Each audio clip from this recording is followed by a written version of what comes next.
the General Conference of the Adventist Church impregnating single women. Here are the facts. Fact number 1, according to the official Adventist News Network and other sources, Loma University and Hospital is the flagship medical institution of the Adventist Church.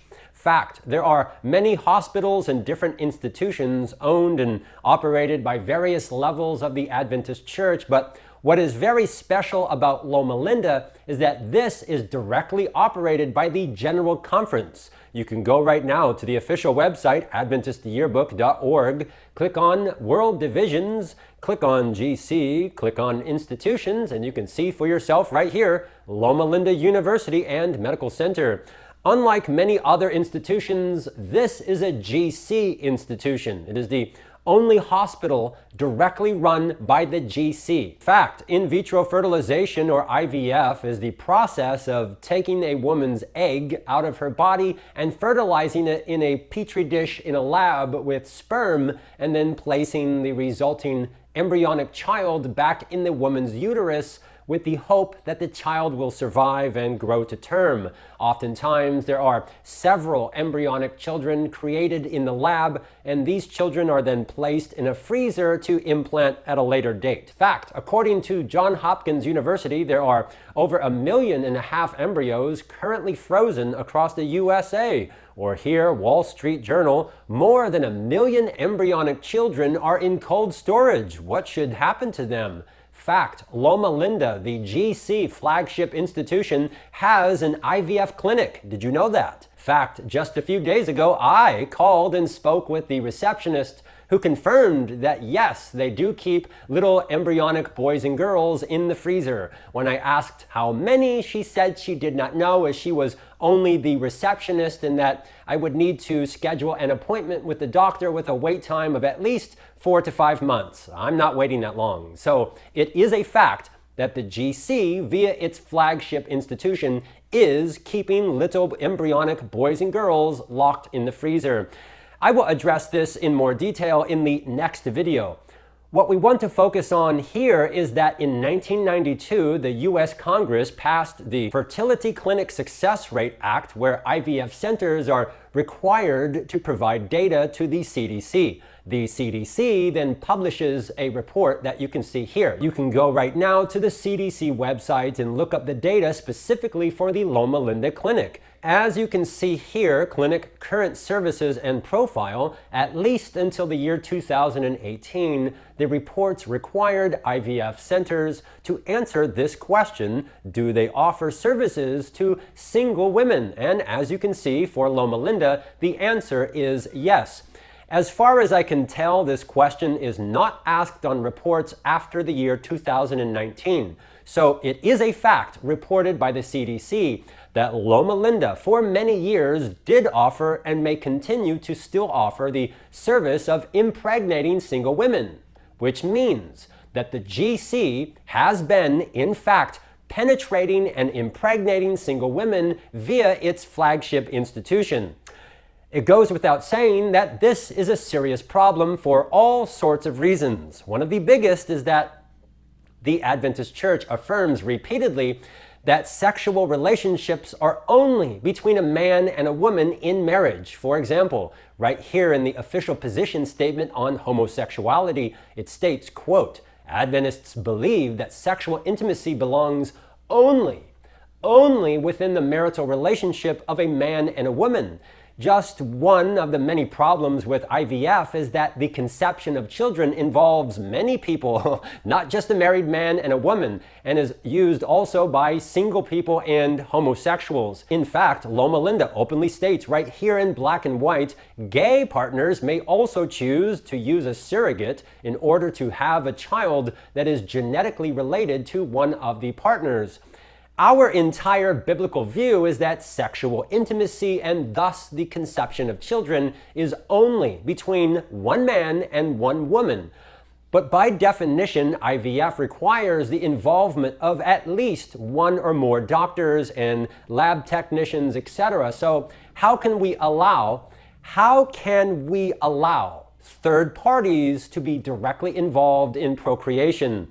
The phrase ménage à trois is an arrangement in which three people have a sexual or romantic relationship. And while IVF may not have the overt sexual relations, this is, in a sense, a threesome or a foursome or more when you include the other people involved. So, how do we square this with our view of marriage? And take a moment to think about the male leaders at the GC, or at any level of the church for that matter. Think about the men. If they as individuals get caught impregnating single women, their reputation will obviously be tarnished and destroyed. They'll lose their position and possibly their career. It's over. When an individual does this, they get into a lot of trouble.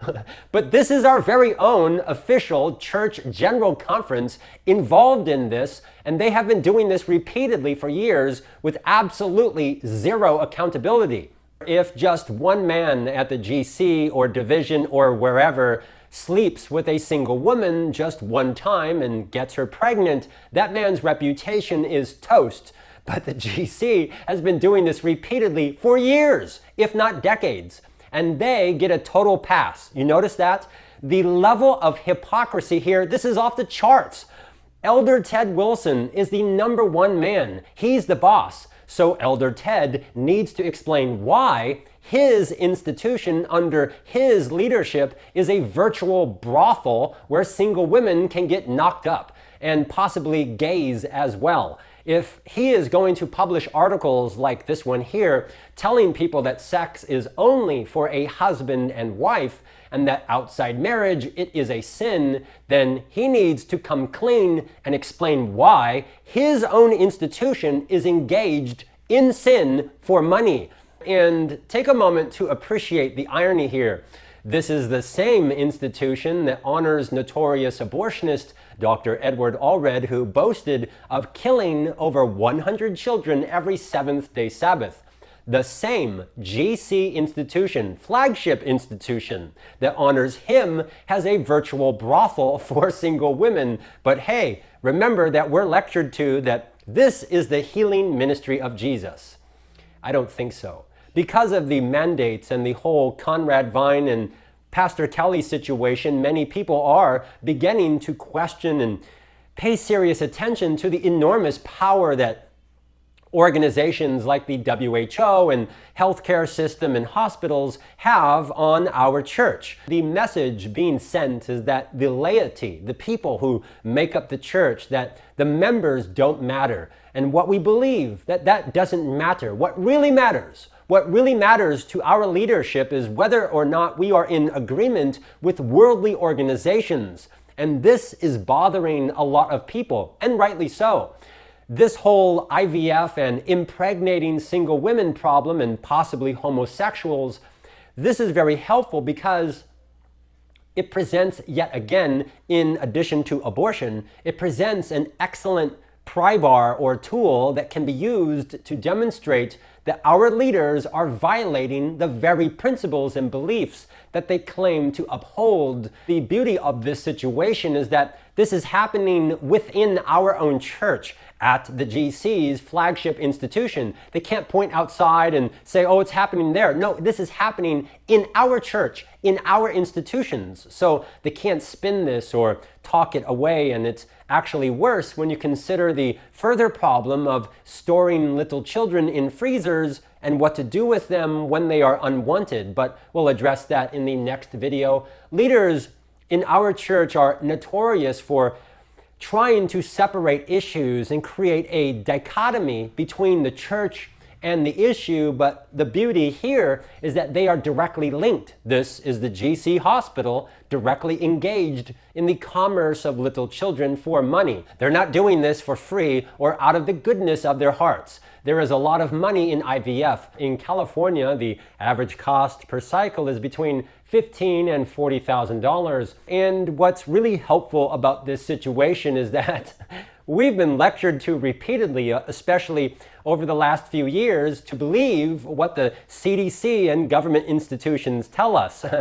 Yet their own reports state that the GC, via its flagship institution, is penetrating and impregnating single women, and according to the Loma Linda website, maybe possibly even homosexuals for money. That's a fact, and this is evil. So it should go without saying that we need an explanation, and we need an explanation now. Be sure to stay tuned as we will address the children in the freezer in the next video. Thank you for watching, and have a nice day.